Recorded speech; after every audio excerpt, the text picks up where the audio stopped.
तो चलो यार बताता हूँ आपको कि ये जो linear equations in one variable chapter का एक्सरसाइज 9B है, इसके लिए मैंने ऑलरेडी एक वीडियो बना रखा है जिसमें मैंने सवाल नंबर 1 से लेकर के ये 20 तक, सवाल नंबर 20 तक बताया हुआ है। और उस वीडियो का लिंक जो है आपको इसी वीडियो के डिस्क्रिप्शन में मिल जाएगा। और अब इस वीडियो में मैं आपको बताऊंगा सवाल नंबर 21 से लेकर के 26 तक। तो चलिए अब शुरू करते हैं जल्दी से। तो देखो यार, आपके सामने है सवाल नंबर 21। ठीक है, इसमें सबसे पहले क्या करना है कि जो वेरिएबल है, जो n है, यहाँ भी n है, n वालों को हम लेफ़्ट में पहले पहुँचा देते हैं और जो कांस्टेंट है ना, इसको हम राइट में पहुँचा देते हैं। बस देखते जाइए। यहाँ पे n/4 लिख लिया। ठीक, ये जो n/6 है ये पॉजिटिव है, तो इसको हम यहाँ माइनस करके ले आते हैं n/6। ठीक है, सामने क्या होगा, ये जो 1/2 है ये तो रहेगा, ये जो -5 है ये इधर आ करके प्लस हो जाएगा ना। इतना समझ में आ गया होगा। अब इन दोनों का क्या करना है, किसी भी तरह से इनका जो है घटाना करना है, लेकिन कायदे से। 4 और 6 का एलसीएम लेना है ना। कितना आएगा, इन दोनों का एलसीएम आ जाएगा आपका 12।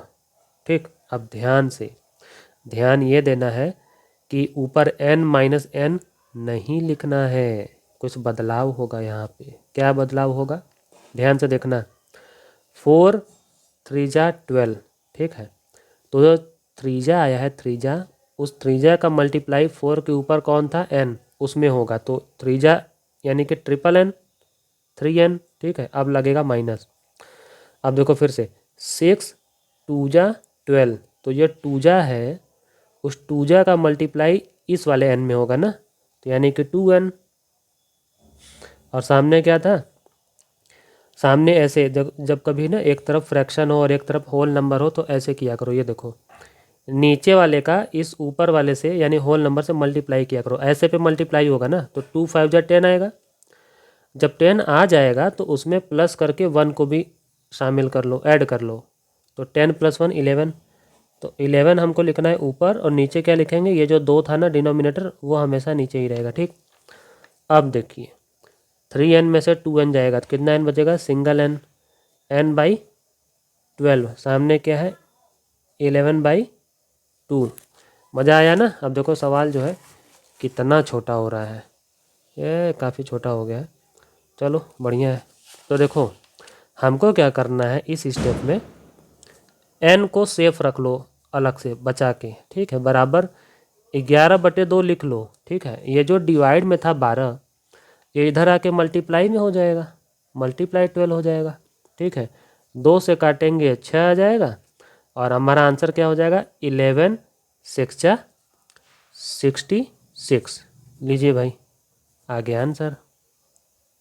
चलिए अब देखते हैं सवाल नंबर 22। इसमें भी वही काम करना है। ये जो m वाला है ना, इसको लेफ्ट में लाना है ना। तो देखो फटाफट 2m/3 लिख लिया। ये जो m/2 पॉजिटिव है तो यहाँ आएगा तो माइनस हो जाएगा, -m/2 लिख लिया। सामने क्या होगा, -1। ये भी जो +8 है ये इधर आएगा तो क्या बन जाएगा, -8। ठीक है, अब इन दोनों का जो है ये 3 और 2 का एलसीएम ले करके किसी तरह से सेटिंग करनी है ना। आप जैसे छोटा मोटा नंबर है ना तो डायरेक्ट भी कर सकते हैं, जैसे कि 3 2 6 लिख लो। वैसे भी ना एलसीएम लेंगे तो भी 6 ही आएगा। और ऐसे पे क्रॉस मल्टीप्लाई कर सकते हो, तो 2 2 4 4m, और माइनस लगा करके 3 का m में मल्टीप्लाई करेंगे तो 3m बराबर क्या हो जाएगा, -1 -8 कितना हो जाएगा, -9। ठीक है, अगला स्टेप क्या हो जाएगा हमारा, 4m में से 3m जाएगा तो अकेला m आएगा। इक्वल क्या होगा, ये जो 6 यहाँ डिवाइड में है ये इधर आकर के मल्टीप्लाई में हो जाएगा, यानी कि -9 में मल्टीप्लाई हो जाएगा किसका, 6 का। तो दोनों का मल्टीप्लाई करेंगे तो हमारा क्या आंसर आ जाएगा, -54। लो, ये तो बड़ा जल्दी आंसर आ गया। चलो अब देखो सवाल नंबर 23। इन सब सवालों में ना कोई दम नहीं है, बार बार यार देखो वही घिसा पीटा काम।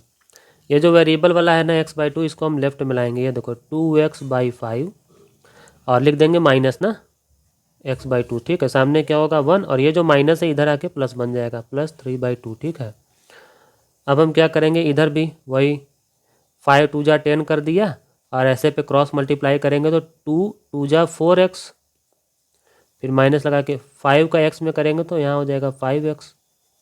सामने क्या है मैंने बताया था ना, 2 1 जा 2, और 2 में फिर प्लस करेंगे 3, तो 2 + 3 कितना हो जाएगा 5, नीचे क्या है 2, ठीक है। अब देखो यहाँ पे हम क्या देख रहे हैं कि 4x - 5x, ठीक है। छोटे में से बड़ा घटा रहे हैं तो माइनस में 1x आएगा, तो 1 तो लिखना नहीं है, -x लिख दे रहे हैं, ठीक है। और सामने क्या करेंगे हम, सामने हम बहुत करेंगे तो ये जो चीज़ है ना 5/2, इसको तो हम ऐसे ही लिखेंगे सामने, लेकिन जो 10 यहाँ पे डिवाइड कर रहा था वो यहाँ आकर के सामने मल्टीप्लाई करेगा, तो 2 से काटेंगे इसको, कितना आ जाएगा 5, ठीक है। तो हमारा -x के इक्वल क्या आ रहा है, 5 5 जा 25, ठीक है। जब -x इक्वल प्लस में 25 आ रहा है तो पॉजिटिव x इक्वल क्या आएगा, माइनस में 25, ठीक। बस आ गया आपका आंसर। चलो अब देखो सवाल नंबर 24। इसमें भी कोई बड़ी बात नहीं है, इसको तो हम ऐसे ही उतार लेते हैं, x - 3/5, और ये जो x वाला है ना इसको हम इधर लाएंगे, तो ये पॉजिटिव था इधर, तो इधर आते ही माइनस में हो जाएगा, तो -2x/5, ठीक है। और इक्वल ये जो -2 था ना ये सामने आएगा तो प्लस में 2 हो जाएगा ना, इतना समझ में आ गया होगा। अब देखो कितना मज़े की बात है कि दोनों में डिनोमिनेटर 5 है, तो ऐसा जो फ्रैक्शन आता है कि डिनोमिनेटर सेम होता है तो एक बार में लिख दिया करो, ठीक है। और इसके ऊपर कुछ करना ही नहीं है, तब तो बड़े आराम से ऐसे लिख देना है, x - 3 और माइनस लगा के ये वाला 2x, ठीक है। सामने क्या है 2। अब देखो यहाँ पर क्या हो जाएगा, पहले x वाले का सेटिंग कर लेते हैं, x - 2x कितना आ जाएगा, माइनस में x आएगा ना, और यह जो है -3 है, ठीक। अब इक्वल यहाँ पे क्या हो जाएगा, 5 का जब 2 में मल्टीप्लाई करेंगे, मल्टीप्लाई क्यों करेंगे, क्योंकि 5 यहाँ पे डिवाइड कर रहा है तो उधर जाएगा तो मल्टीप्लाई कर लेगा, तो 5 दूना 10, ठीक। अब अगला स्टेप क्या है, अगला स्टेप भी आसान है, देखो -x लिखे रहो, 10 उतार दो, यहाँ -3 जो है इधर आके प्लस में 3 हो जाएगा, ठीक है। तो सामने क्या हो जाएगा 13। अब वही बात है यार, देखो वही बात क्या है कि जब -x इक्वल +13 आ रहा है तो पॉजिटिव x इक्वल क्या हो जाएगा, -13 आएगा, -13 है आपका आंसर। चलो देखो यार 25वां सवाल, ये तो यार देखने से ही बड़ा छोटा लग रहा है, छोटा है तो बढ़िया है ना। चलो 3x/10 हमने लिख लिया, इक्वल 14 तो था ही, -4 उधर जाके क्या हो जाएगा प्लस में 4, ठीक है। तो अब क्या आएगा, 3x/10 इक्वल 14 + 4 कितना आ गया 18, ठीक।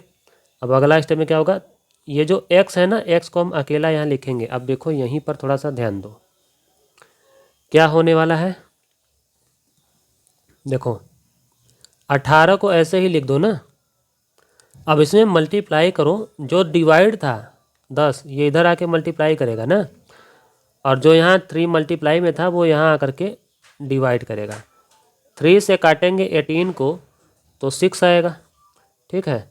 और 6 10 जा कितना आ जाएगा 60, ये है आपका आंसर।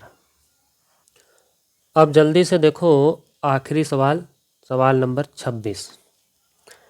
इसमें क्या है, थोड़ा सा दिमाग ये लगा दिए हैं, ब्रैकेट लगा दिए हैं, चलो इसका भी इलाज कर देते हैं। देखो इसको सही तरीके से लिखा जाए ना तो इसको आप ऐसे लिख सकते हैं, ये देखो 3 ब्रैकेट में x - 1 और सबके बटे इस तरह से 4 लिख देंगे ना, तो आपका दिमाग जो है और अच्छे से काम करेगा।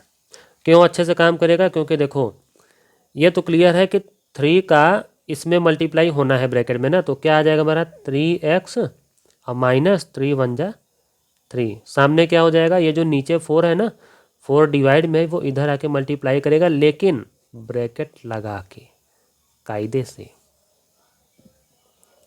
3x लिख लिया, -3 भी लिख लिया, सामने क्या है 4x, फिर माइनस लगा क्या करेंगे 4 3 जा 12। ठीक है, इतना समझ में आ गया होगा। अब देखो यहाँ पे 3x लिख लिया, जो 4x है इसको हम इधर लाएंगे तो -4x हो जाएगा। सामने क्या है -12 और -3 इधर आएगा तो +3। ठीक है, इतना समझ में आ गया होगा। अब देखो यहाँ पर क्या हो रहा है हमारा, 3x में से 4x घटाएंगे तो यार -x आएगा ना।